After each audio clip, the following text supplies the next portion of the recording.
Je vais vous poser une question. Si vous répondez bien, je vous laisse. Vous pouvez répéter la question? Quelle étrange question. Je suis.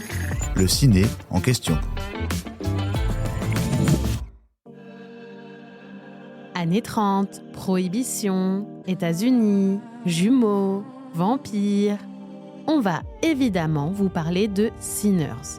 Les Français découvrent le film de Ryan Coogler en avril 2025.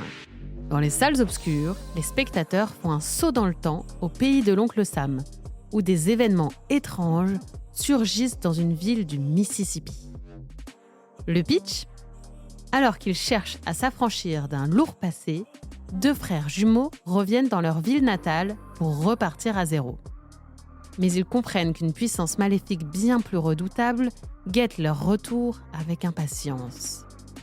Au casting, Michael B. Jordan dans les rôles des deux frères jumeaux, Elijah et Elias Mook, Hailey Steinfeld dans le rôle de Mary, Miles Keaton dans le rôle de Sammy Moore, ou encore Jack O'Connell dans le rôle de Remick. Dans l'Hexagone, ce film d'horreur dépasse le 1 million d'entrées et s'offre un beau bouche à oreille avec de bonnes critiques, presse et public. Et si vous avez vu le film, vous avez sans doute été troublé par la performance de Michael B. Jordan qui interprète avec brio, à lui tout seul, le rôle de ses deux frères jumeaux, protagonistes principaux. Mais alors, comment Michael B. Jordan a-t-il fait pour jouer ses jumeaux à lui tout seul ? Eh bien d'abord, Michael B. Jordan a pu discuter avec de vrais jumeaux, connaissance du réalisateur, comme il l'a expliqué sur le plateau de CBS Mornings. J'ai eu l'opportunité de travailler avec eux et d'écouter leur expérience, de savoir comment ils avaient grandi, comment s'était passée leur enfance, dans quelle drôle de situation ils avaient pu se retrouver, explique-t-il. Et surtout, de comprendre quelle était cette connexion particulière entre frères, car cela joue un grand rôle dans notre film, cette connexion. Le fait qu'ils soient toujours près l'un de l'autre, qu'ils aient cette réputation dans leur ville natale, si vous parlez vraiment à des jumeaux, vous saurez que la plupart d'entre eux n'aiment pas être séparés. Ils apprécient le fait d'être près l'un de l'autre. Ils ont un sens de la loyauté, vous voyez ce que je veux dire ? Avec un lien physique et mental.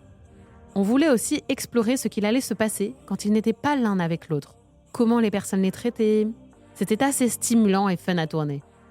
Au Hollywood Reporter, l'acteur précise « J'ai tourné chaque scène 4 ou 5 fois, donc je pense que l'équilibre entre les allers-retours était parfois difficile. Mais on trouve un rythme et, au bout d'un moment, c'est devenu une seconde nature. Je me suis beaucoup amusée. » Pour livrer une telle performance, Michael B. Jordan s'est également beaucoup entraîné avec sa répétitrice, Beth McGuire, qui l'a aidé à travailler sur sa gestuelle et ses postures. Les deux frères se tenaient chacun différemment, et ils n'avaient pas exactement la même démarche. Ils n'avaient pas non plus exactement les mêmes traumatismes. M'approprier toutes leurs gestuelles m'a vraiment permis de me sentir à l'aise pour jouer les deux rôles, a-t-il détaillé au moment de la sortie du film. Avant de conclure, je tiens à rendre hommage à mes partenaires qui ont dû me supporter. Je faisais une lecture sous les traits de l'un des frères, puis je devais me glisser dans la peau de l'autre et lire son texte.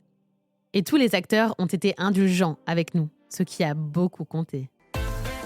J'espère que cet épisode vous a plu. Si c'est le cas, abonnez-vous sur votre plateforme d'écoute préférée pour retrouver de nouveaux épisodes chaque semaine. Et si vous en voulez plus, découvrez la télé en question et les séries en question sur les plateformes d'écoute et téléloisirs.fr.